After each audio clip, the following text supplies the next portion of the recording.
So Principal Dalton, this is not just a school for you. This is your home region, right? You grew up around here. How does it feel to see such a decline in the communities where you grew up?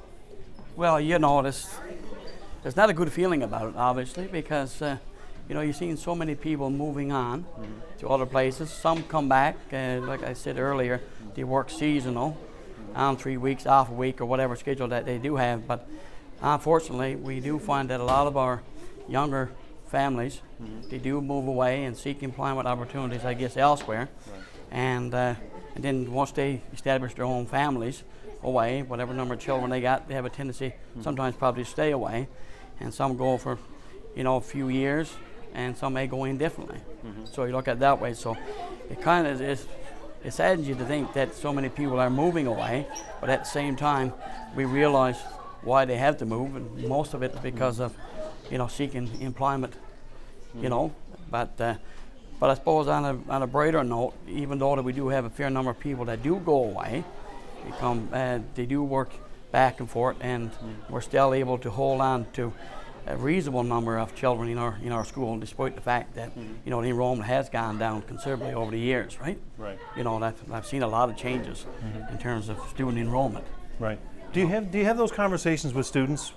Do you hear conversations, people talking about their uncertainty? Is there a lot of sadness about their futures, about not being able to maybe make a living here or to plant their own roots here? Well, no, personally, like from my experience with students, the topic comes up every now and then, and they may talk about it and make mention that mom and dad has to go away to work and stuff.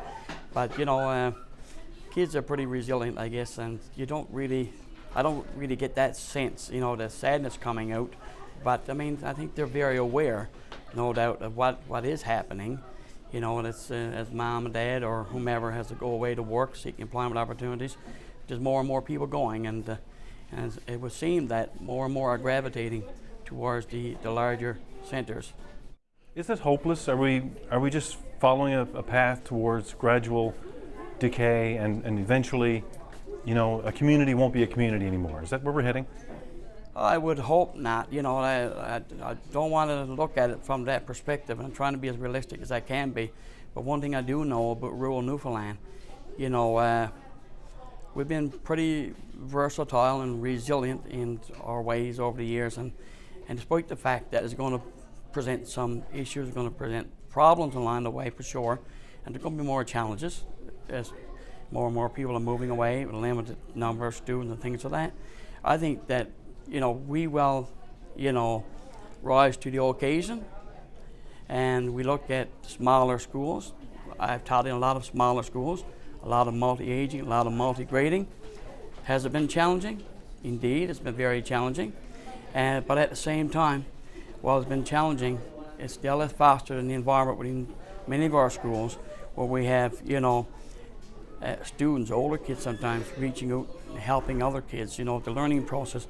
You got support from the parents, and you got teachers who are creative and innovative, hardworking. I think there's no other way to look at it, that it's going to be a bright future for our kids. Now, they may have to, when they finish school here at Viking Trail Academy, they graduate and move on, do as many of us are doing now and have done in the past. They may have to go abroad to look for jobs, right? Who knows where it's going to be to, right? But I think that in terms of education-wise, they're going to be prepared to meet these challenges, and they're going to be prepared to embrace the opportunities wherever they may exist. But I do, at the same time, I think that the opportunities here in this region, I'll be truthful with you, I think it's going to be limiting if it continues on, because of, as more people move out, there's a smaller tax base, right? And fewer businesses and things like that. So there won't be as many opportunities for some people to tap into some of the jobs that they won't stay at. But if you're educated and you walk out of this school or any school, you should be ready to take on the challenges no matter where it's to, I think.